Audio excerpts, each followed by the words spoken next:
Simon Redfern is a professor of earth sciences at the University of Cambridge. He joins us now on Skype from there. Simon, we're hearing this was a tsunami triggered by a volcanic eruption.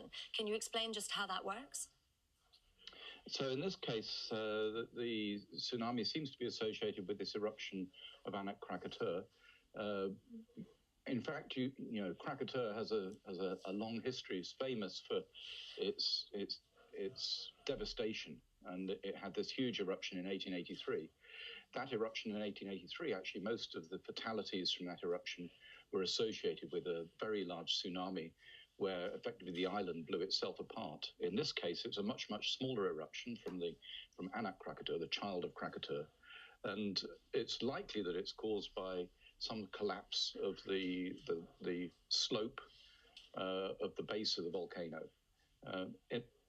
These volcanoes in Indonesia is absolutely packed full of volcanic activity because of the tectonic plates from the Indo-Australian plate going underneath the Eurasian plate. So there's a line of volcanoes along here, and that's why the earthquakes and volcanic hazards are so devastating and unfortunately common in the region.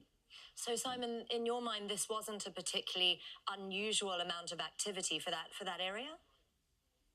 It's unusual that there was a tsunami, which was just an accident of fate, if you like.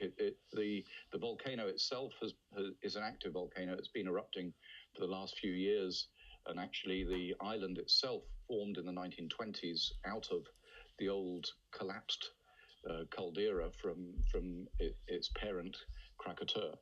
There's a confluence of events here. There's a high tide, tsunami from this landslide collapse, and because of the nature of the landslide collapse, also no real warning of the tsunami. So previous tsunamis in the region, in the Indian Ocean, you remember the Boxing Day tsunami, which was also associated with an earthquake in Sumatra.